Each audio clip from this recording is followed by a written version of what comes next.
I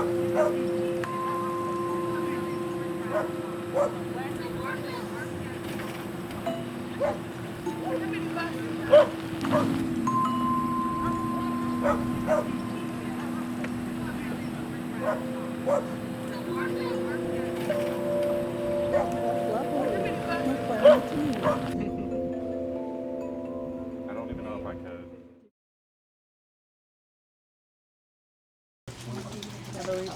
All right, so we'll begin by introducing ourselves, and we'll ask you to spell your name, and we'll just get started right away. So I'll start. So, hello. Today is July 10th, 2023.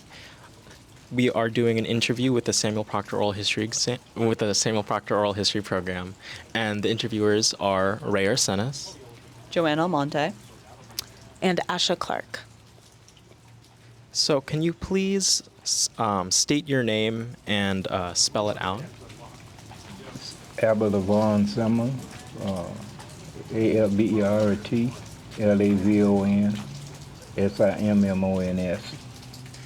Thank you so much. Could you state any organization affiliation you have, or anything like that? Say again. Do you have any organizational affiliation? No. All right. So let's Well, like VFW, something like that. Yeah, Yeah, exactly. VFW, Veteran Reforming War. thank you. Basically it. All right, so let's begin. So, at the start of your life, where were you born? Lamont, Florida. Nice. Who were or are your parents, and what were their occupations? Well, my mother, she was mostly just a housekeeper, and my father, he was a bus driver and a farmer, mechanic, he kind of all-around person. Great. And, sorry. Could you spell the name of the town where you grew up again for us? It's Lamont, Lamont, Florida. Florida. Okay. Is that very far from here, in Tallahassee? About 30 miles from here. It's Okay. about 25 from Tallahassee, really. Okay. Good to know. And how did you like growing up in Lamont? Now I look back, it was nice. It was good. I mean, we were kind of raised poor, not wealthy, but we had our own little farm, and we managed to survive with 11 head of children, It was nice. Yeah. Looking back on your childhood in Lamont now, what kind of things do you remember? What kind of memories with your parents or with your siblings? What comes to mind? What feelings do you have? I don't know. I don't know what to mean. I mean, just growing up normally, I guess, just fighting all the time, I guess. And, basic things, like we had a little farm, and hard work. Matter of fact, I'm still working. 73 years old, but I'm still working, Getting up 4 o'clock every day, going to work,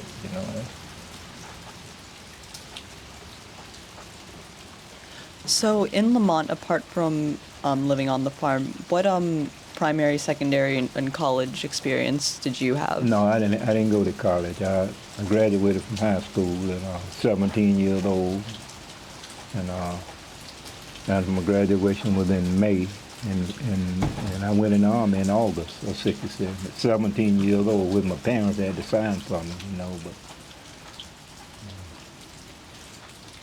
And in your military experience, can you tell us about when you went to history, maybe why you chose a particular branch over another? Well, when I was a senior, me and another fella, we decided we had about 2 months left in school, high school, so we decided we wanted to go in the military, so we volunteered for the Marine Corps. And we thought about it, I guess, or got scared. And so we changed our mind and said, let's finish school, and we did. Had about 2 months left. And after we got out, he backed out, and I decided I was going on in, so I volunteered for the Army. 17, with my parents had to sign for me, to get in. Didn't work out like I thought it was, they didn't do what they said, I didn't know you had to get it on paper, whatever you wanted to. Cause I volunteered to be a truck driver. I always wanted to drive truck, and I didn't get it in paper. So they put you where you wanted to put you at then Moses. how I ended up. So where did they put you? You wanted to be a truck driver, and they took you away from that dream. Where did they? I never drove Army truck. They rushed me through training and straight to Vietnam, you know. Okay. If I'd have went 6 days there, I'd have been too young to even be sent to Vietnam. Wow. 6 days. Throw me on the front line. So when you enlisted, what did your parents feel, or how did they feel about you enlisting? Well, I guess they liked it, I guess. They didn't never said nothing to me, about it, I was thinking I was grown then, They didn't kick against it,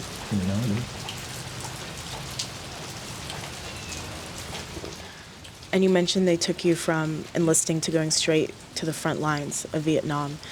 Do you remember some of your first impressions of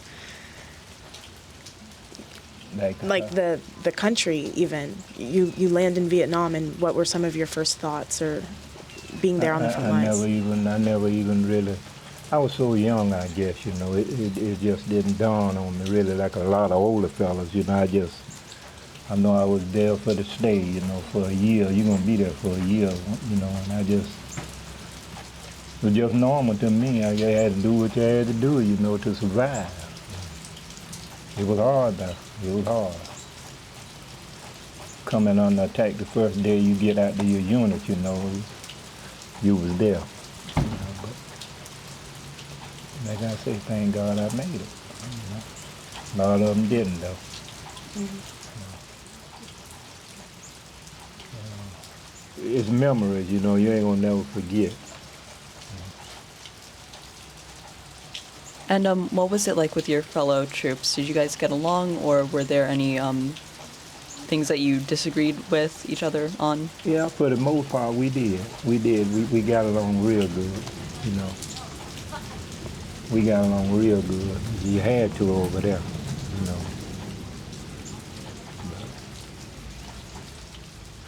Did you undergo any training, and what was it like going through that training as a recruit? Oh yeah, I went through training. Yeah, like I said, I went in August. Had 8 weeks of basic training, Sand Hill. You heard about that place? Yes, sir. Sand Hill. And only time you could walk was on Sunday. And the other time you come out there, because I was 18 years old, I was in, 5 miles. We had to run 5 miles every morning before we ate breakfast. So got good training, and I graduated from it the 20th of October in '67. 20th of October, I got the advanced infantry training in Fort McClellan, Alabama, same day. And they give us a week out early for Christmas. And the first part of January it was. And like I say, I finally went in 6 days early because when we left advanced infantry training, they said everybody wasn't getting their little malaria tablets. Oh, yeah. I thought I wasn't getting one, and sure enough, they gave me one, so I knew where, if you got that, you know where you was going. Vietnam. But I didn't never get scared, really. I mean, I don't know why. Was that after the Tet offensive, or was that before? No, that was the Tet. See, that's when I was there in '68. '68. Okay. And the worst year it was. Okay. I was saying the first night I joined my unit, we got here. 2 guys got killed that night. Wow. Yeah, it was. What unit was that? I was with the 11th Line Infantry, Americal. Americal. Okay. Yeah, now Lieutenant William Kelly, the day of the Milan massacre. Mm-hmm. I was with the old guard, and that's what we did basically, set up. But the day that happened, they called us in to go in. We supposed to went in there that day, but he had done what he did, so we didn't. We was glad too, because that was a bad place. Milan. Bad. Man, I recall some times in Vietnam, it was bad. Did the troops talk about the massacre afterwards? Did people know it had happened, or is it just kind of, were there rumors of what happened? I mean, you probably talked to people who were there. Yeah, well, some of them did. Some of them knew it, like we did, but I guess the word went to spread, about the massacre, But he had to do what he done. If he hadn't, you know, a lot of them, probably all of them might not have made it out of there, you know, because there was a lot of things that went on in Vietnam, you know, like when I went on R&R to Taiwan, Taipei, and they had a barber. The United States had him hired, you know, to cut guys' hair when they come in, you know, dress them up a little bit. And he got killed one night, perimeter. He was a VC. You know, you didn't know, you couldn't tell the Vietnamese north from the south, you know, so. You know, I came out with a 5 Bronze Star. Yeah. Yeah, but luckily we lost now from the unit I was with, we lost none, no. I was with Pugh Mortar. Well, we had a reconnaissance platoon, and they went out. And one night they went out during monsoon season, and I was monitoring the radio when they walked into an ambush. That was my company too, you know. Like the first day, they put 3 here and 3 there, 6 of them. And they were the same company, you know, but they went out on reconnaissance like that, and they slaughtered them, you know. I could have been one of them 3, you know, but I can give you numerous times I came so close, you know, like Pugh Mortar. You know, like you got a bunker here, you know, and you got the charge rounds down there. And so this one day I had a squad leader, he was from Miami. And he came and he said, this day I'm gonna change all around. Me and this other guy, we got off the same day, you know, we got off the. So he was gonna train me to be the assistant gun and train him, you know, to set the round for the charge. And I went to the one and I got the round, and when I fired it, he didn't close the little flap back down to the bunker, you know, where he was down in. And when he did, one of those sparks went inside it and got down in that thing, and boom, it blew me. Probably blew me from here to the end of that porch over there. He got burned up. It was just, I can just tell you numerous things, you know, Vietnam. Yeah. It was rough. Could you describe the action that you were awarded the Bronze Star? And could you describe that, what happened there? No, I can't really. I mean, you know, like, there's so many things that happen. I don't know what they gave them to me for, or what us, you know, cause my whole. But we went all the way on the DMZ in Vietnam, you know, as far as they had American troops. Well, they had one group, and I talked with my cousin yesterday in Miami, and I didn't know he was with that unit, but we were raised up. Is like when we came up, when we started school together, all the way until he about 6th grade. Then he went back to Miami to live, and he was in the Marine Corps.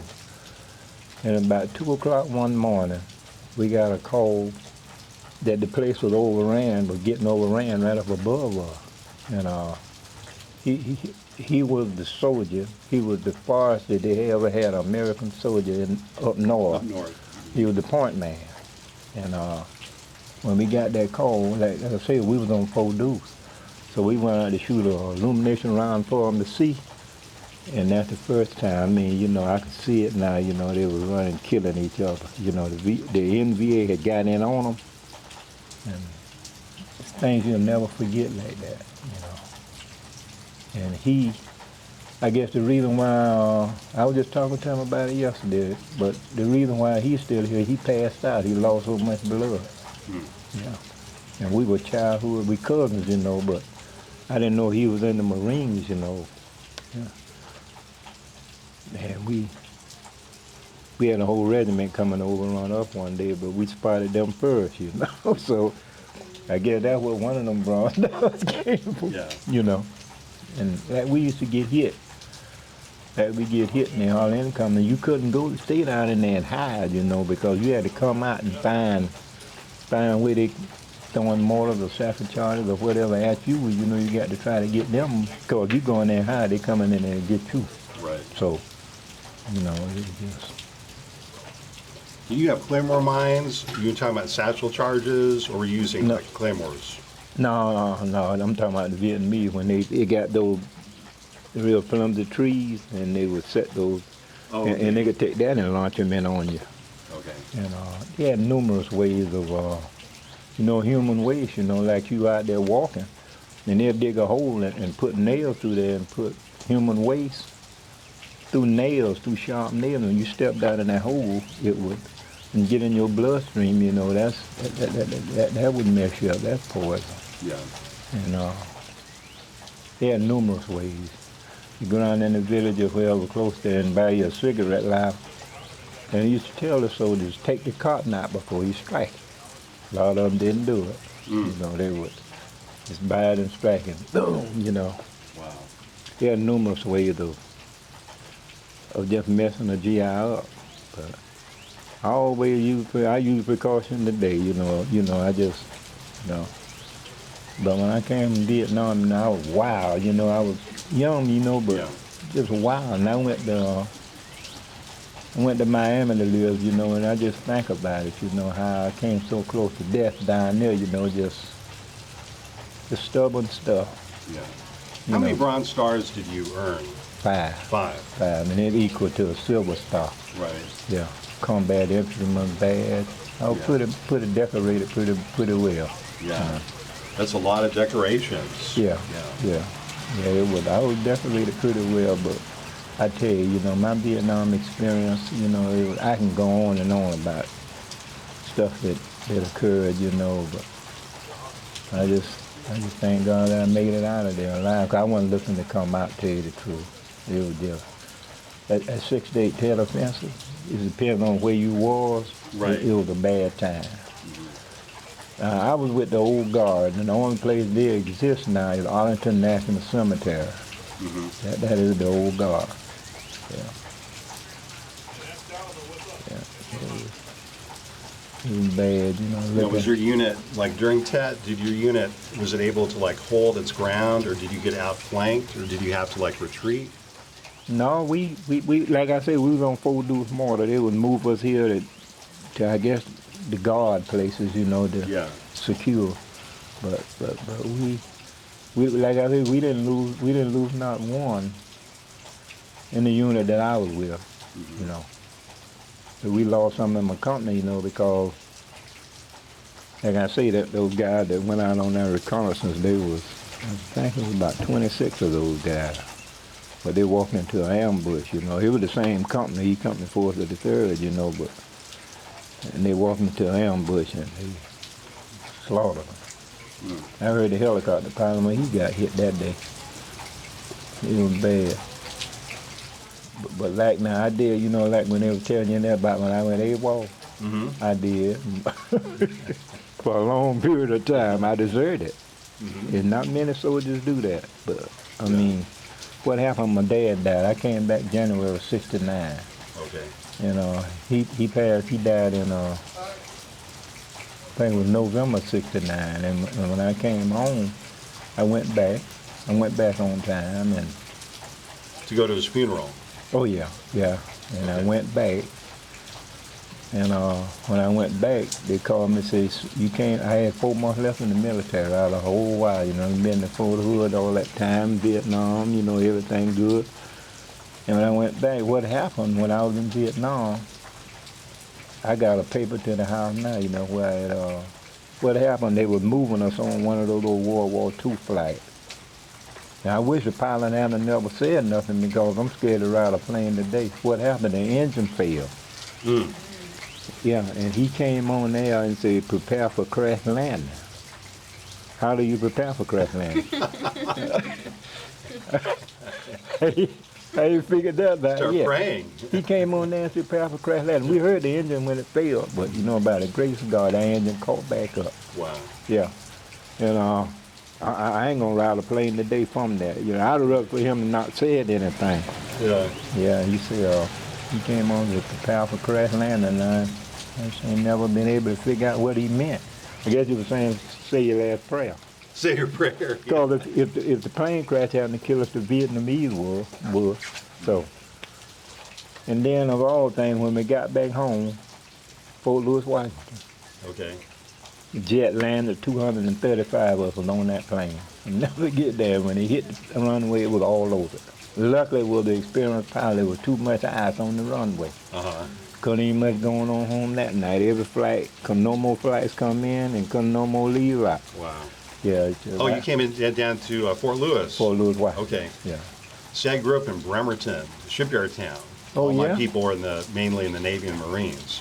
Yeah, Fort Lewis is just right down the road. Oh, yeah, okay. Yes, sir. Yeah, I left there and came back in there. Man, that's a cold place, ain't It it? is. And I was Rains all the time. Yeah, like, raised just like it- this. Like yeah. this is every day where I grew Yeah. up. Every day. Yeah, raised here in Florida, you know, and we didn't get no weather like that. I mean, it got cold back then, but Yeah. nothing like that. Mm. And just like Mr. Nelson was saying about Alaska, man, that's a cold place. I mean, and people used to say, it don't get cold in Vietnam, it don't get cold. Yes, it do. Yeah. They flew us up to the DMZ, and back down, we was more farther south, you know, it was hot. You think it's hot here. It's not hot here. Now over there it's hot. And Texas is another state that gets hot too. And they flew us up there, man, and we didn't have no steel jacket or nothing. And the next morning, our canteen, the water canteen, was frozen. Mm. It was just that cold. And that's why I had to sleep in a casualty bag. It was so cold, you know, but that's a bad way to go out to pick bodies up. And you talking about something that's still, I could smell it now, but I ain't had nowhere else to sleep. I had to get warm. But it was an experience. It was an experience of a lifetime. And I'll never forget, you know, it just, I thank God, you know, and I was able to deal with it, because a lot of them, you know, it messed them up, you know, it messed their mind up, and some good buddies of mine, you know, a lot of them committed suicide, it just.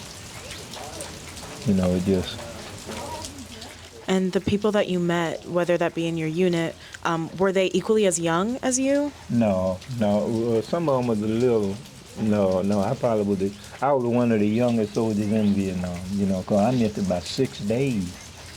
You know, less than a week. If I'd have volunteered 6 days earlier, I'd have been too young to even go. And then I volunteered to be a truck driver. I ain't drove a military truck yet. You know, it shot me dead in infantry.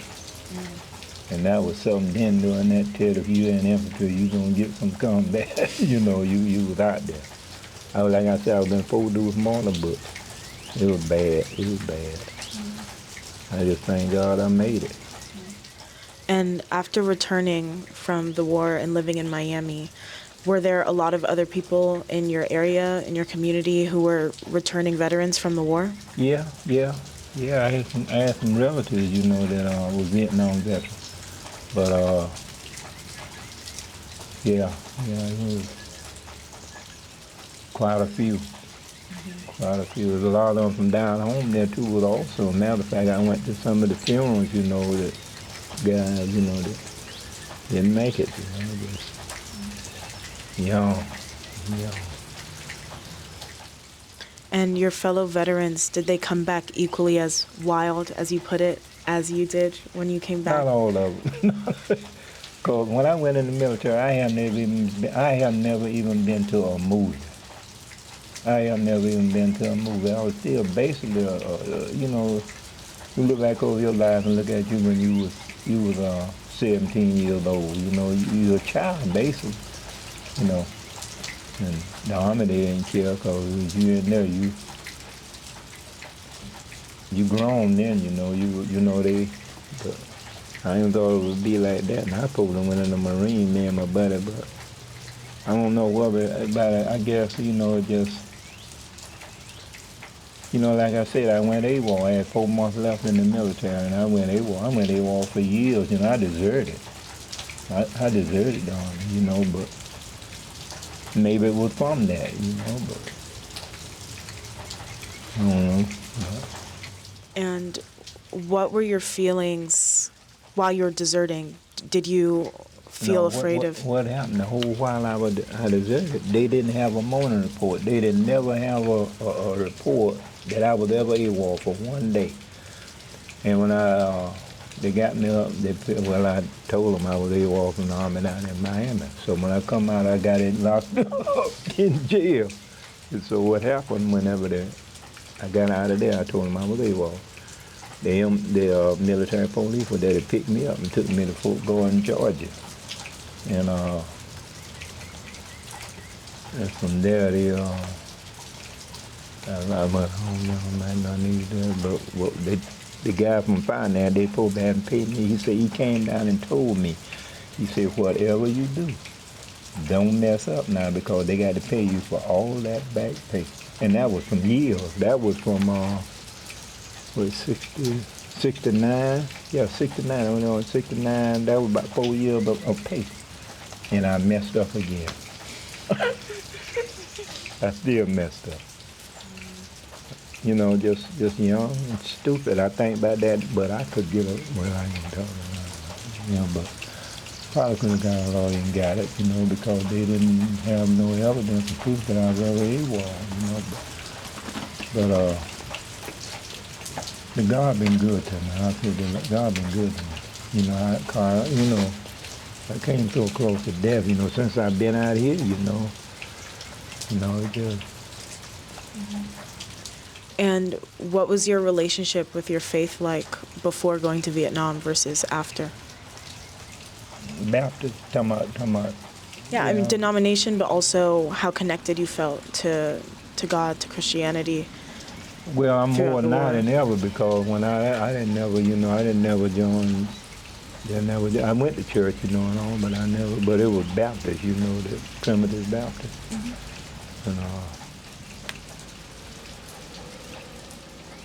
And you know, like I said, I got that undesirable discharge. And when I joined the American Legion, the guy kept saying, man, you can get that upgraded. And I saw that, you know, they're getting it changed. And nothing working. And I'm gonna tell you what I did. I thought about committing suicide. I did, really. I mean, you know, I'm gonna be honest. I'm putting that on there too. On record. I mean, I'm being honest about it. You know, it was just that hurting for what I experienced, you know, and at such a young age. And so I went to the Lord and I said, I need a letter, you know.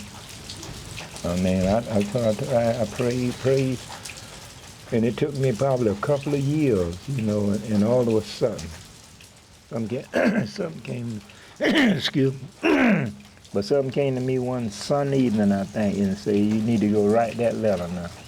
And I sat down and I wrote it, and I didn't even stumble with it. It took about, hi, good morning, all right. And about a year and a half later, normally when the board would deny me, you know, it would be an ordinary envelope. And about a year and a half or 2 years later, my wife, she called me and said, you got a letter here from the Army. I said, okay. And I thought about it and I called her back and I said, is it a big envelope or a small envelope? She said, it's a big envelope, and that kind of put my mind on a wonder then. And I got there home that evening from work and sat down and I opened. And they had me 3 brand new DD-14s. And my old DD-14s? Yeah. Could you explain what those are? On honorable discharge. Oh. Yeah, and I went blank. You know, I just recalled all those years, you know. I just went numb, you know, because I couldn't believe it. You know. That was the relief. But anybody going, you don't want a bad discharge. That don't want, you know, especially with my experiences through it, you know, Vietnam and all that, and you know, it wasn't a dishonorable, you know, but with the undesirable, it's the same thing. You can't get no benefits, you know, it's just time wasted. So young, you know. Thank God, you know, I was able to get it upgraded. All right, so with that type of discharge, after being back home, what kind of work did you go into? Well, I worked in the wood, put wood, and I even worked with Dade County, and that was before. That was before. That was when I went to Miami. I worked with the city of Tampa, Dade County, because I was wondering how was I able to get those type jobs while I was AWOL like that, but they didn't ever have a morning report that I was ever AWOL, so I could have went to the post and went. I could have went and got a government job, you know, because they didn't have a report that I was ever AWOL. So, you know. But being AWOL, I deserted from what I said, 69 to 73. Yeah, 72, 73. And I guess the law was I mean, it had to be, you know what I'm saying, because that don't happen. That don't happen every day. Desert and then come out and still get an honorable discharge. You know, I still can't believe it, but it happened. I'm one of the few that it happened to. You know. So knowing that you were AWOL from 69 to 73, you said, or 72? Yeah, that's when they sent me that discharge. In 73, they sent it through the mail. They sent it to me. Okay. You know. And so during that time, knowing that you were AWOL, what was it like watching the political climate around the war, news about the war, Well, as somebody who was deserted while you were in the U.S.? It didn't bother me none. Now I can't stand to watch a war picture. You know, I can't even stand to watch a war picture. You know, anything about the military and stuff. A war, I can't stand to watch it. Bring back too many memories. But I mean, I just lived the life just like everybody else. You know, I mean, you know, AWOL as I could be. You know. Yeah. That's the AWOL as I could be doing that. But I advise anybody, if you go in the military, you don't want a bad discharge. You don't want that, you know, because you can't never get a decent job or nothing. I mean, it's a bad mark for you. Mine was a blessing for me, I tell you, you know, because, you know, you got health insurance and all, you know, but that bad discharge, you can't do nothing. And like, you know, like I belong a lifetime member of the VFW now, you know. I was in the American Legion, I was paying my dues, you know, but I got out of it because I was paying money, you know, and, you know, you just, you know, no benefits, no nothing, you know, you just, it's a hurting thing, you know, to go through combat like that and you know. Like you said, time wasted, right? Yeah, So, yeah. I mean, what would you say that your time in the military has taught you about yourself? taught me about myself. Yeah. No, I don't know. I mean, I don't know. I don't know what it really taught me about myself. I mean, for one thing though, you know, like in the military, you know, you with people from everywhere, you know, and it. What you mean by it taught me about myself? I mean, Maybe, I mean, you've already spoken about going AWOL and stuff, but maybe things you went through that you didn't know you'd be able to go through, or lessons that you realized while you were abroad, while you're in the military, things you learned from people in your unit? no, you learn a lot. You learn a lot. I mean, you learn a lot. Like I say, I was young, you know. Most of those guys were experienced guys at college, you know. They're in college, you know, and some of them had graduated from college. And here me, you know, just fresh out of high school, basically a child. And so I learned a lot from them, you know. I mean, you know, I learned a lot from them, you know. Do you remember anything that one of them maybe taught you? Or maybe not specifically taught you, but that you learned from your peers? Well, right now, I would so many things, you know. I mean, Did you continue any of your friendships from service after you were discharged? did I pursue? I mean, well, we still. Did you keep in contact or? No, and that's a hurting thing too. But see, because when I left, you know, I wish I did, you know, but I didn't. None of the guys in my old units, you know, and whatnot from Vietnam. I think about that all the time. I didn't get none of the guys' numbers or, you know, nothing like that, you know. So I just wonder, they still. Sometimes I think about going on Facebook, and see what, and maybe I could contact some of them then, but not like I say, I'm from Lamont, and it's a fella from Madison over here. He was a service officer, for the county, and me and him but we didn't know each other. We were in the same unit at the same time, at the same time, but I didn't know him and he didn't know me, and now I done lost his number, and we are not in contact anymore. But we used to talk about, we was in Vietnam at the same time, basically, but we know about what happened, during this time. And we didn't never say, like, when I came back to stateside, I know, like friends, that we run out and partied and stuff like that. That's what you talking about? Or, partying, period, I guess, no, I didn't get none of them. I wish I had her, though. So I sure go see them, go visit them. Met some nice people in there. Very nice people. Chicago, New York, everywhere, Miami. Matter of fact, my squad leader from Vietnam, he was from Miami, and I lived down there, but I didn't never know where Howard McKenzie, and there were a lot of guys in California, some good guys. Are there any names or specific memories with these guys that come to mind when you're thinking of them? Oh, yeah. Like whom? I couldn't name them all. There was hundreds. All of them. I know, just plenty of names. Mm-hmm. Plenty of them. Yeah. From Vietnam and Fort Hood, Fort Benning, the Army is military or something like that, like whenever you go in there, it's something, you're going to meet friends, you're going to have friends. But the hardest part about it, though, it still bothers me. I was in Vietnam, this guy, me and him, we took AIT together in advanced infantry training in Fort McClellan, Alabama. And every time his name was Charles Hadley. And every time he come in, we were very tight. And I'll never forget it. One day he stepped on a bouncing Betty.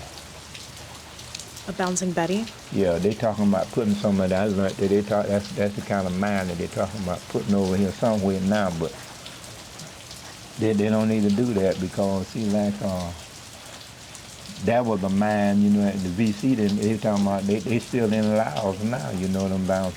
You step on it, they come up about shoulder high and explode.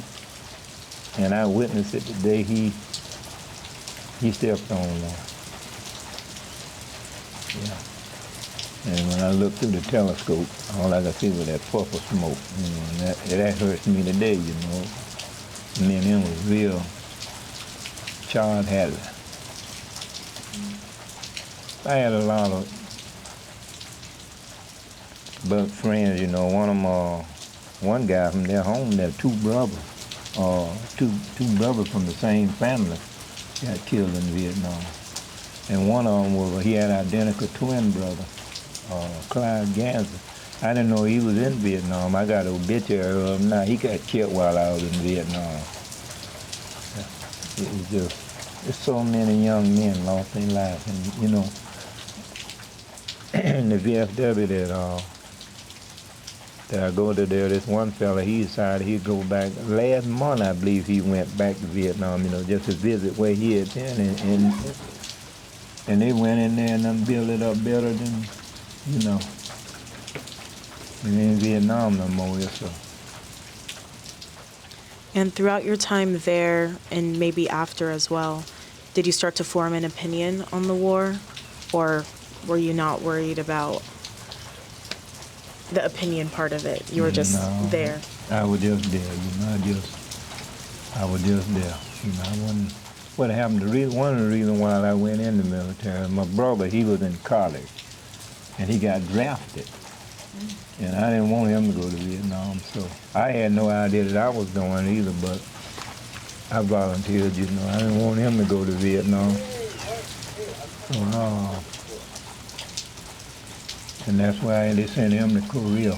And he ended up making a career out down. You know, he did 22 years. I could have retired at 37 years old, you know, and the day I look back and say, why didn't I, you know, because I hadn't got me a little rank, you know, and seniority, you know, and just, you don't see your mistakes until, you know, it's too late, you know. It's just a stupid mistake that I did, you know, just should have stayed on in, you know, but I guess Vietnam might have affected me that at the time, you know, so I guess it had to, because I made 2 grades in one in school, you know.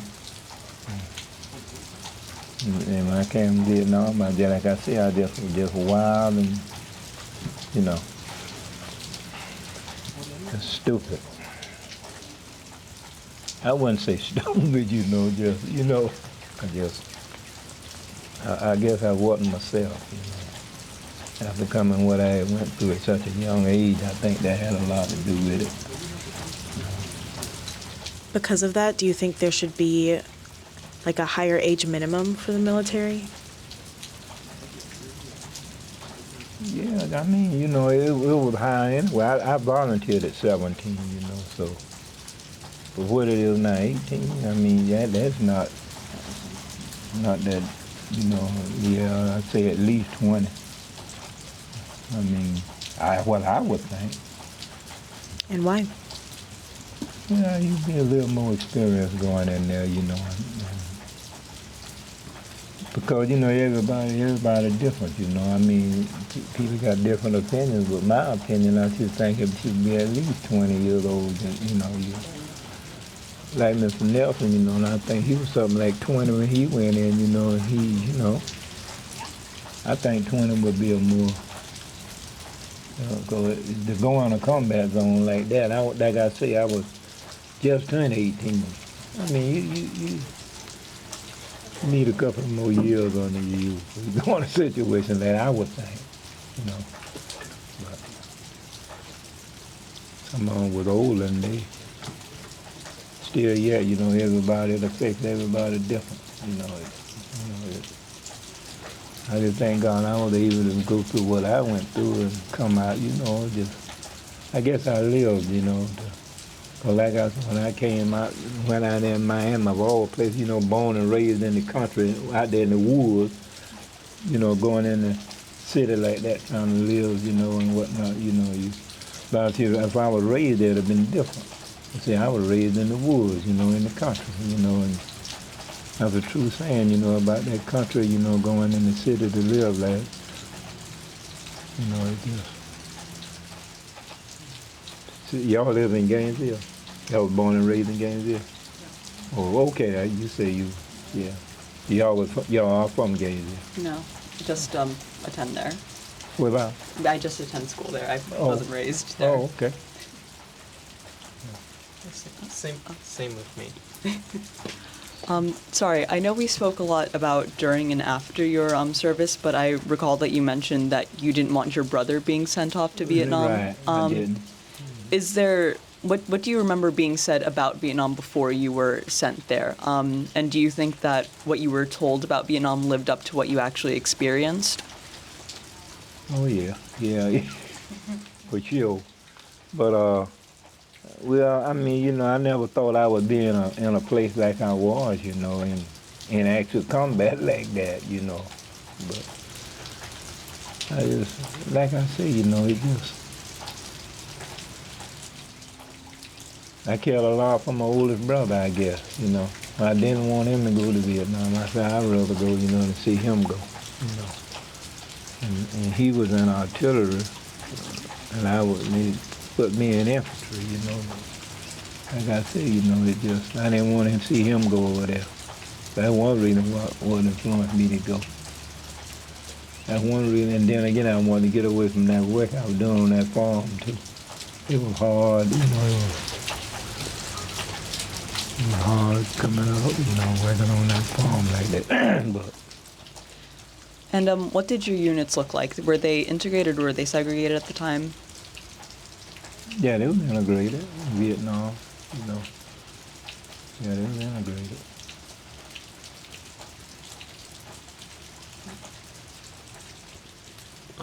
Do you think race played any important part in your service? So Oh, yeah. were you treated yeah. differently? Yeah, definitely. And while I was in Vietnam, I was called out my name one time, you know. Oh yeah, in Vietnam, you know. And then in Fort Hood too, when I came back, that's where they sent me to Fort Hood, you know.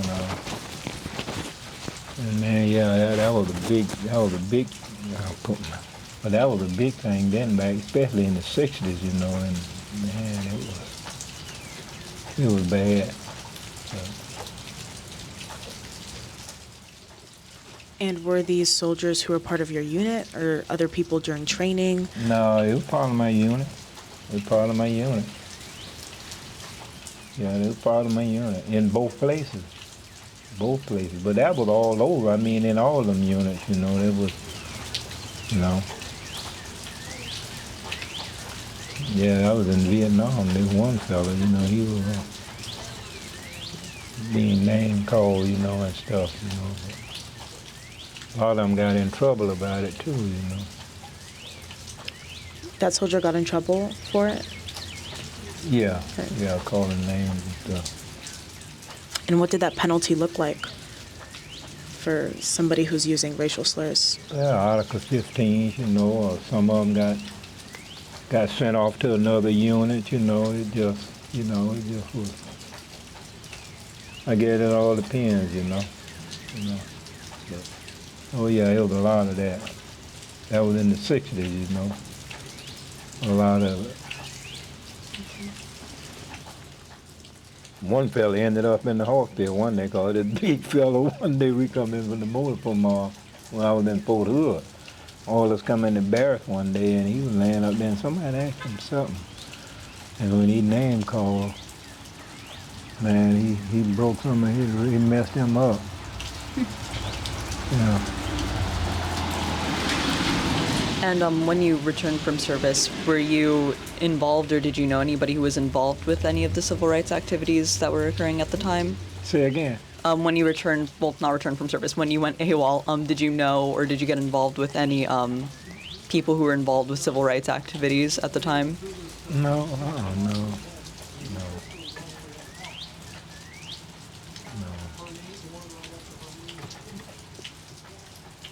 And so, after your service, how did your friends and family receive you? What was their reaction to your time in serving? Oh yeah, that was the only time I ever seen my dad cry when I came from Vietnam. He was just there. But like I said, I came from Vietnam in January and he died in November, you know, so.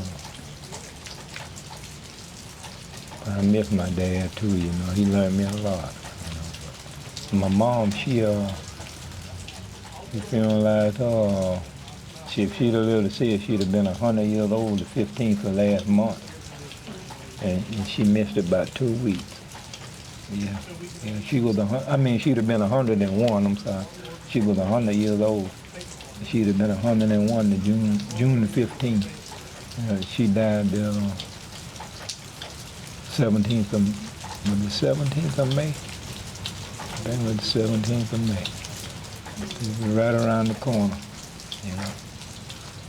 Sorry to hear that. Yeah. How were your siblings? You mentioned your brother also served. What were your other siblings doing, and what was your brother's reaction after you had finished your time? My other siblings, my mother. Wait a minute, how you ask me that now? What were your siblings like? What were their reactions? Your brother also served, so did he talk to you, or like what was his reaction as well? My brother? Yeah. The other brother that served? Yeah. Well, I wasn't never, you know, he was always overseas more. He after he left Korea, I don't know how many years he did in Korea. I think he did about 8 years over there, 6 or 8, but then he came back to the state for a while. But I didn't never, the only time I seen him when we came home from my dad's funeral, and I used to write him, you know, occasionally. Now, I was in Vietnam, I wrote him all the time, every time I got a chance, but he was always, him and his wife, he was married, and they went to Germany for I don't know how many years, you know, and But I didn't never really see him no more until after my dad's funeral. I might have seen him once in the whole while he was in the, his military career, So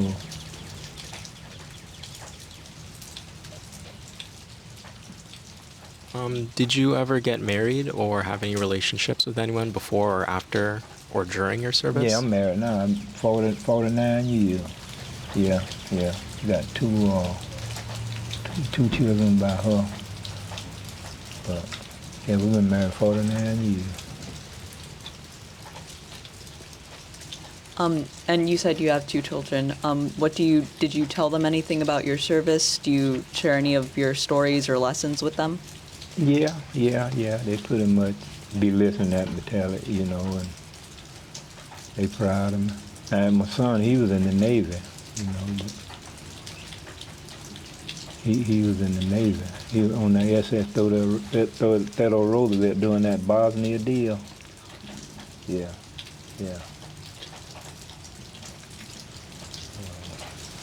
It wasn't like I was, a ground troop.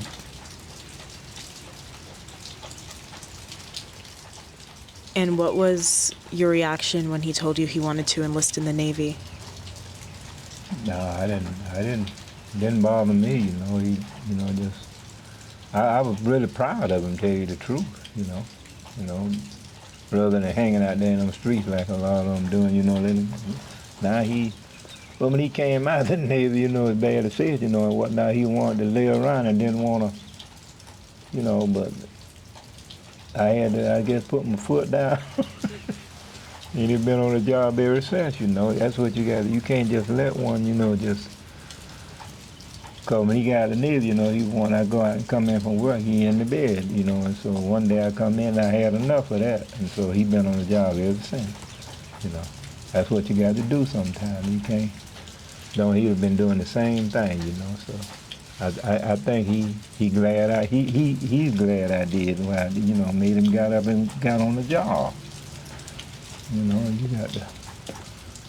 And what job is that? He worked down at True Leaf down there now, and he worked at Winn-Dixie for about 10 years. And while he left there, they wasn't getting him enough hours, I think, and then he left there and now he is at True Leaf there in Waukeena that he's doing. Do y'all have those True Leaf down there in Gainesville? I know the name. Those are the marijuana I've plants. heard. Oh, yes, we do. They do have Yeah, it? I knew it sounded familiar. Yeah. I wasn't sure why. Yeah, the dispensary. Yeah, that's True Leaf. But that's a pretty good job. I mean, he's never married. He got a couple of children, but he ain't never married and stuff. They grown. So good he got up and went on to work. You got to work. Daddy didn't let me lay in the bed like that doing that. To get up and hit it.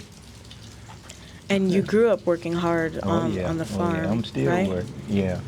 Oh, yeah. Whose farm was that? Was that a It's Bible. fam- We had a little farm, had on chicken and hogs, and we went out every day and share crop.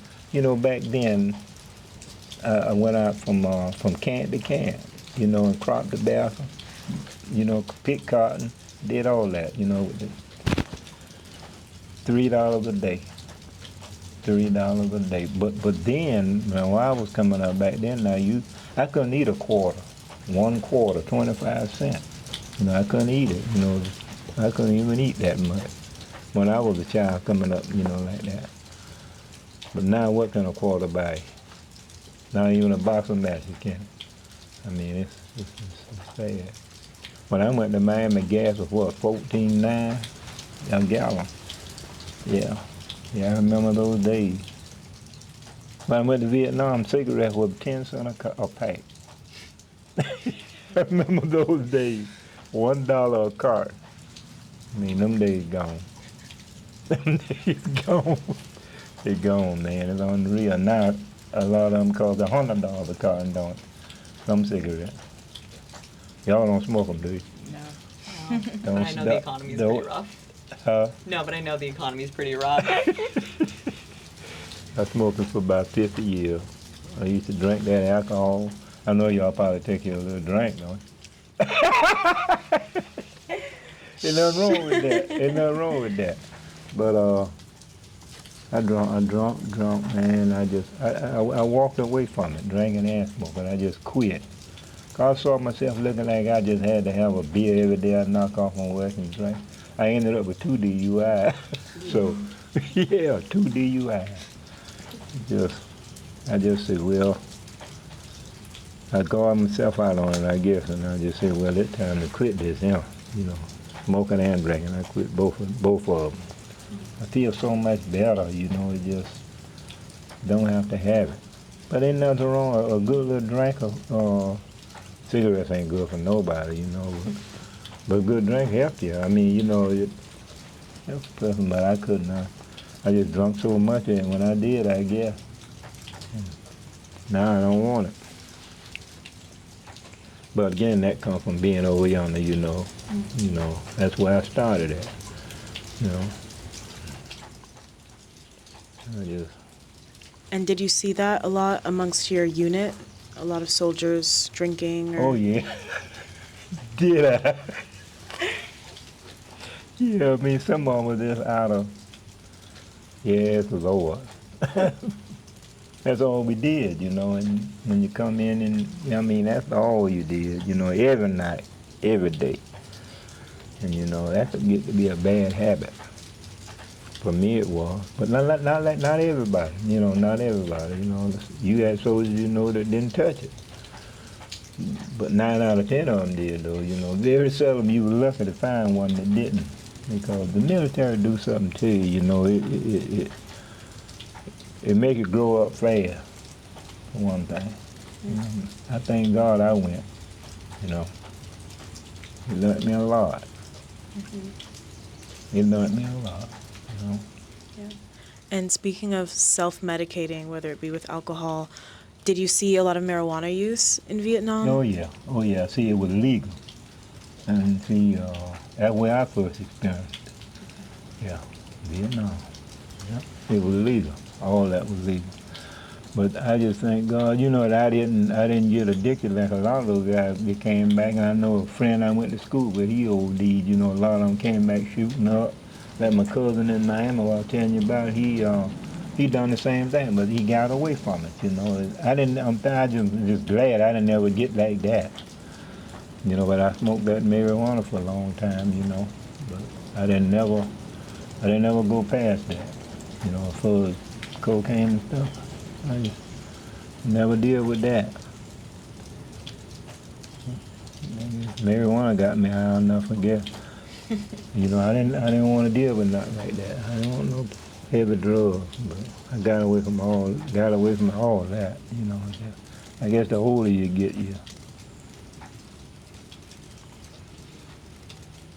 learn a little more sense. You know. Yeah.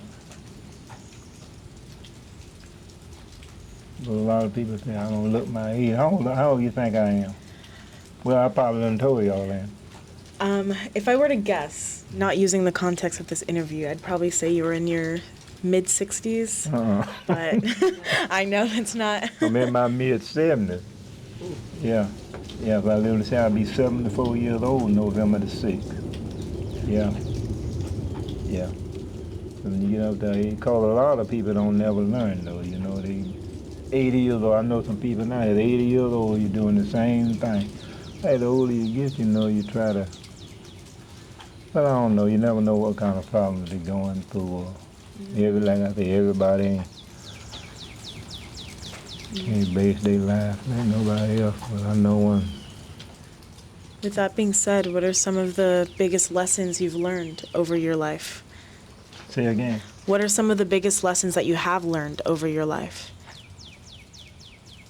that have made you wiser? But that's one of them, I guess.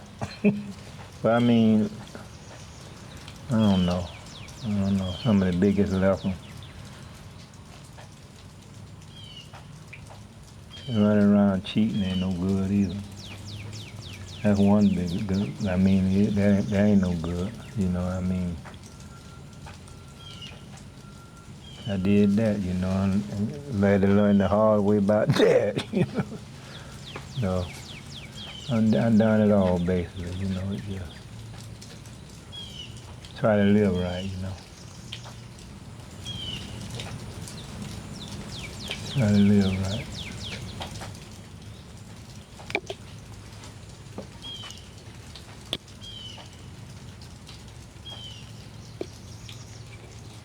All right, thank you so much. Before we start wrapping up this interview, is there anything you'd like to add that we haven't covered that you'd like to talk about? No, not really, not really. Not really. Did I give y'all a good enough answer? I mean, too much, yeah? No, Did I do pretty good? you did amazing. Thank you, I don't think there's too much. thank you. Thank you so much for your time. We appreciate Yeah, it. and thank y'all. Thank y'all.